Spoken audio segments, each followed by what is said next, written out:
Hej, vi er i Vestjylland Idrætsefterskole på 140 elever. Vi er et elevhold på 70 elever, der rigtig gerne vil på Roskilde Festival, men som desværre ikke nåede at købe en cape med kun billet. Og nu vil vi gerne vise jer, hvorfor vi synes, vi burde være en af de heldige forsamlinger, der burde vinde en camp af jer. På efterskolen der dyrker vi meget sport til dagligt. Vi dyrker både fodbold, fitness, spring, trampolin, dans, kajak og mange andre sportsgrene. Vi er en lille efterskole med ca. 140 elever, men vi har et mega stort sammenhold, og det vises både på kryds og på tværs af alle linjefag. Vi har akkurat 3 måneder tilbage, og vi går snart ind i en hård eksamensperiode, hvor vi ligesom kæmper med, at vi kan komme igennem det. Og så når vi er færdige med eksamensperioden, så vil vi gerne have en uge eller en god afslutning på året, hvor vi kan sådan få et godt fællesskab og afslutte det hele på en god måde alle sammen. Og der tænker vi, at Roskilde Festival er en oplagt mulighed. Vi vil gerne lave en aktivitet på Roskilde Festival, og vi har tænkt meget over, hvad det kunne være, og hvad det kunne passe til os, men vi har fundet et forslag, og vi vil gerne have lige lyttet til det her.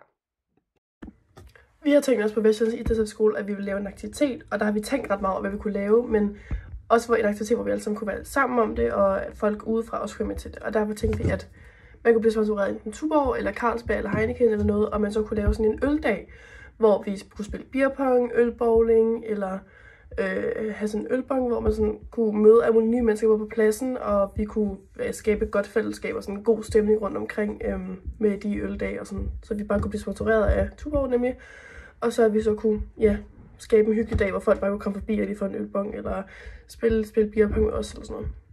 I løbet af året har vi været på forskellige ture. I kan være simpelthen det her. Vi har været på skiferie, og vi har også været på linjefagstur med i vores linjefag, hvor vi er blevet rykket sammen og har fået et meget større fællesskab på kryds og på tværs linjefag, og også bare har det virkelig godt med hinanden og kan med alle.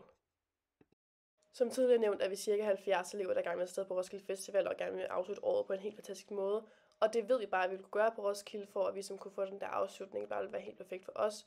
Og at man vil kunne få nogle helt sjove minder og en uge, hvor man bare har det mega fedt sammen og tænker tilbage på ens år og bare har det mega hyggeligt sammen.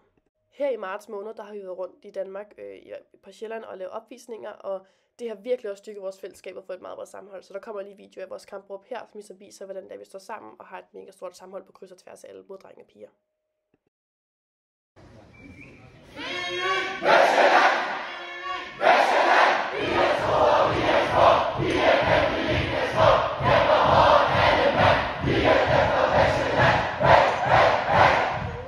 Her til påske, så laver vi forskellige ting, der hedder galla i går, og i dag der har vi volleyball. Som Olive lige sagde, så har vi lige haft galla, og der har ugerne op til, at drengene har skulle spørge pigerne ud til, om de vil være deres gallapartner, og det har virkelig været sjovt at sådan se på kryds og på tværs, at folk er blevet sat sammen, og at vi bare har kunne grine over, hvor sjovt det har været, når folk har spurgt nogen ud. Gallaaften forløb sådan, at vi skulle være sammen med vores gallapartner for at tage billeder, spise noget god mad og få danset noget lancier. Og det var virkelig sjovt at sådan se alle sammen, at vi alle sammen var fælles om det. Vi håber virkelig, at vi vælger os som en af de heldige foreninger, der kan få en camp, fordi vi vil virkelig gerne slutte året af på en god måde, og det ved vi, at Roskilde Festival er det perfekte sted at gøre. Det var alt for os. Her kommer det en lille hilsen fra elevholdet på VE 2023.